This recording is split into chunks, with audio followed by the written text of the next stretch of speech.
Welcome to the Remember Your Nature podcast. My name is Faith Hannah Corbin, and I will be your guide for this experience. I want to call upon the wisdom of the elders and do things as they once did, to begin things in ceremony, to begin the journey with intention, setting the stage, connecting to the space, the place. This podcast is the action I'm taking in response to the ecological crisis and the cultural crises that we face as a society. Asking myself, what do you do when you are faced with so much distressing information? And I also need a place to be able to articulate my life forwarding process and to be able to share it with others, in hopes that what you hear will help expand your awareness and your knowledge and interact with the world and with yourself in a more loving and harmonious way. I will be drawing upon a lot of knowledge and philosophy from ecopsychology. And ecopsychology is a field of psychology that seeks to understand the human-nature relationship, but in more experiential, spiritual, emotional, and phenomenological ways. And I was introduced to ecopsychology in college. I took a course in my senior year, and I read this book, Radical Ecopsychology, and was blown away by the level of insight and depth that I was understanding. And there were so many words, so many things being put to words that I was experiencing in my life that ecopsychology just perfectly articulated, and I just deeply resonate. And I believe that more people need to learn about not only ecopsychology, but more indigenous ways of interacting with the world.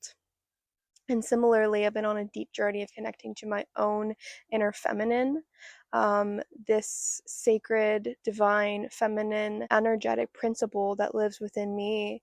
And as I dive deeper into that quality of life, I see how much it is missing in the world. And really, my truth says, is the missing ingredient, the key ingredient to be able to meaningfully connect with the world and contact the world in a way that's satisfying and that's deeply fulfilling, because we are meant to have satisfying, fulfilling, and creative interactions with ourselves, with one another, and with the process that is growing and moving towards light.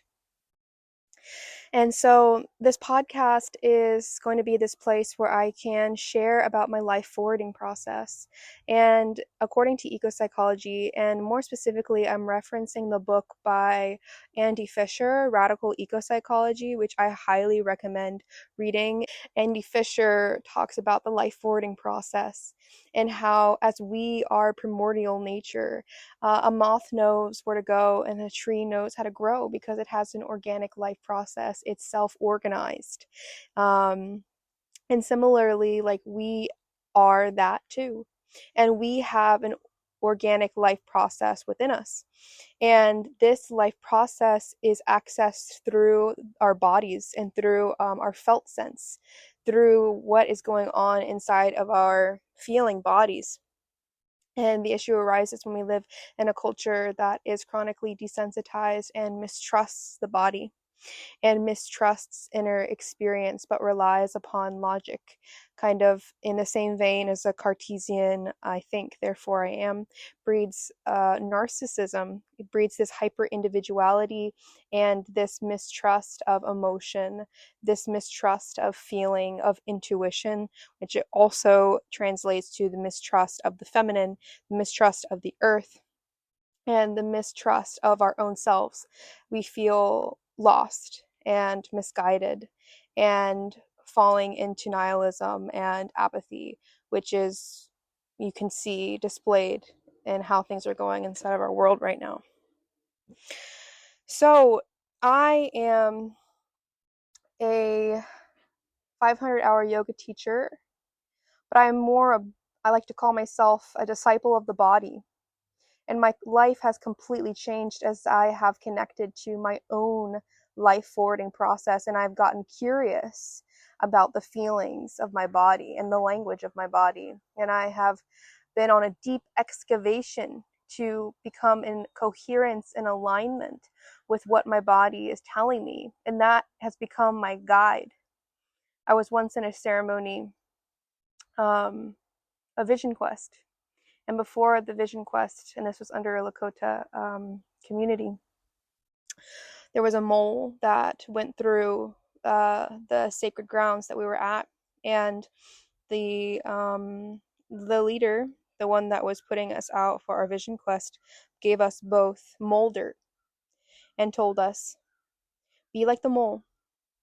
The mole cannot see; it does not move by sight; it moves by sense." And so this is my intention in my life, and it was a really profound moment. How do I move through my sense? And this feels like the answer to so much of what is going on right now. What if we teach one another? We learn from nature and we teach one another how to become attuned again to our own life forwarding process, to our own sense of intuition that is our inherent guide and compass, and the power that that gives us, that we actually have everything that we need within our own selves, supported by our environment, to be able to move forward in a way that is life-serving. And that's what I also really resonate with in terms of eco-psychology. And in Andy Fisher's book is called Radical Eco-Psychology, Psychology in the Service of Life. And the truth is that when we become attuned to our inherent nature, which is nature, which is the natural world, which is interconnection, which is interdependence, which is putting ourselves not as the center, but as a beautiful piece of the puzzle, a necessary part of the web of life, and that we need one another, and that we are one another, and getting past dualistic ways of thinking and seeing the world, and being able to come to our own embodied experience, to be able to really connect to our own sense of feeling, because when we do that, then we unlock the deepest truths of our being. We unlock our highest capacity to love and to feel connection. And this, I believe, is what we are needing.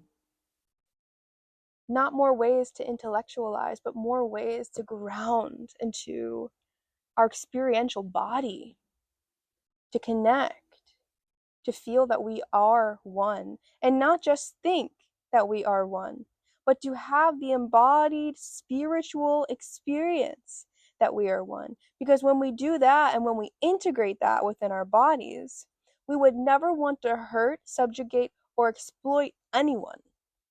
We would never want to perpetuate harmful systems, because we know that we're just hurting ourselves. And what do we do in response to so much suffering? We take action. We become attuned. We understand that is our responsibility, but we have to do something with that knowledge. And just ruminating on Babylon is not going to help the building of Zion. And this is what I'm most interested in. It feels that connecting to the body, connecting to your own body, and connecting to the body of the earth is what is going to build Zion. We need to take action. And we need to connect to our own personal responsibility, and to get out of victimhood, and to come into personal power, and to know that we are the creators, and we do have power to change. We do have power to envision a brighter future, to hold tight on that vision, to continue looking up.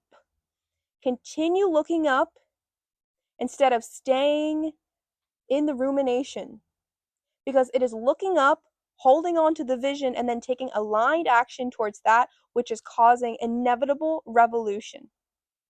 We are here. We must be. We have to do something. And it starts from within. It starts from something as simple and complex as becoming attuned to your own life forwarding process. And this is the intention. How things unfold will be what they unfold.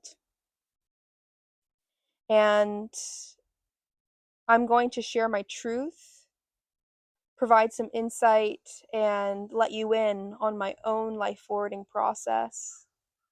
Have conversations with interesting people that are also deeply steeped in this way of thinking and perceiving the world.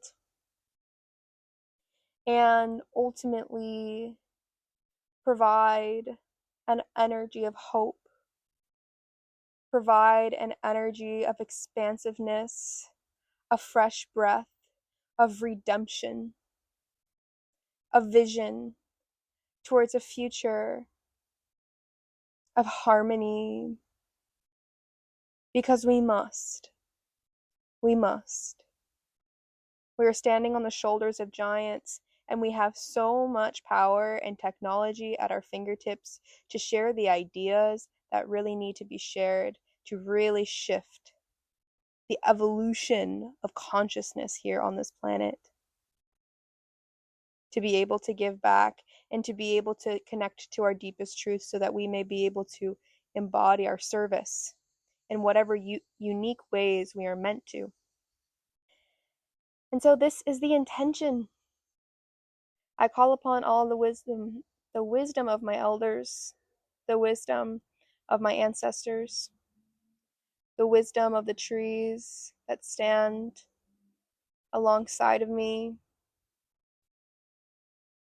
I pray that this broadcast may be a blessing. It may be medicine on the ears in which it lands, the hearts on which it lands. That the energy that is being transmitted is transformative and rooted in the deepest primordial truth. I pray that this broadcast may be and live and move and evolve in the service of life. And I thank you for being here with me, for being here in my imperfection, for being here as I learn more information, because I know some things, but what I know is a drop, and what I don't know is an ocean. And I trust that whatever information I need to infold into my life will come at the time that it does. But my truth sharing here is earnest, and my intention is pure. Thank you.